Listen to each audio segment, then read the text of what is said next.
Salut à tous, c'est Bonnette, bienvenue dans mon interview.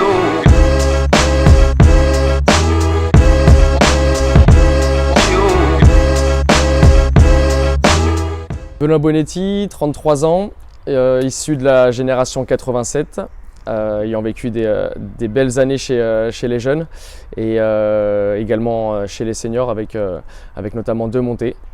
J'ai passé en tant que joueur 12 années ici au club, de 2003 à 2015. Et j'ai intégré officiellement la fonction de responsable sportif du centre de formation au RCME depuis mercredi 1er juillet dernier. En tant que responsable sportif du centre de formation, je gère une trentaine de joueurs âgés de 16 à 23 ans.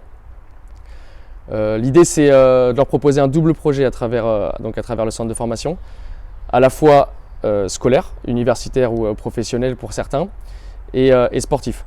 Avec Perrine, qui est ma collègue et qui est chargée de l'administratif, on bosse ensemble, main dans la main pour faire en sorte que ces gamins, sur les 2 aspects cités, soient les meilleurs possibles. Et concernant le sportif, du coup, la priorité, c'est d'en faire les meilleurs joueurs possibles, avec le meilleur bagage, et de les amener vers le haut niveau. Le haut niveau ici à Massy, ça va être l'équipe première, qui est actuellement donc en poule nationale, et avec pour objectif de monter en Pro D2.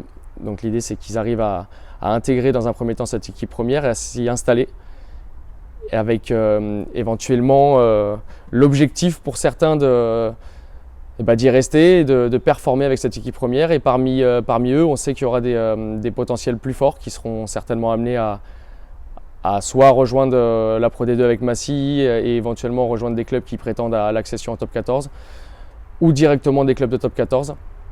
Et pour certains, pour les meilleurs d'entre eux, ça serait aussi d'atteindre ce qu'on estime être le Graal, l'équipe de France A.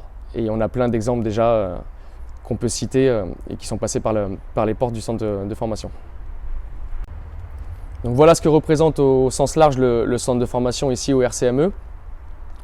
On insistera aussi beaucoup sur la dimension humaine, puisque en plus de vouloir en faire des bons rugbymen, on va surtout vouloir en faire des bons mecs. Pour ça, on met en place un cadre qu'on veut le plus large possible et à l'intérieur duquel les joueurs devront respecter plusieurs règles, et notamment une qui nous tient à cœur ici, c'est le respect de l'institution. Ça concerne donc l'humain, les différentes composantes du club, les hiérarchies déjà établies, et au sens plus large, vraiment tout ce qu'on pourra transposer finalement en termes de respect dans la société. En ce qui concerne plus précisément le domaine sportif, le centre de formation permet à ses pensionnaires notamment d'avoir accès à des entraînements supplémentaires, en plus de ceux qu'ils font dans leurs différentes catégories, et à travers lesquels on insistera plus sur les détails, et notamment le développement des qualités individuelles et au poste. Ce qu'on souhaite à travers tout ça, c'est de proposer aux joueurs du club, actuels et futurs, un accès à ce pôle performance qui les accompagnera et leur permettra d'atteindre le plus haut niveau et qui sait peut-être de devenir les top joueurs de demain.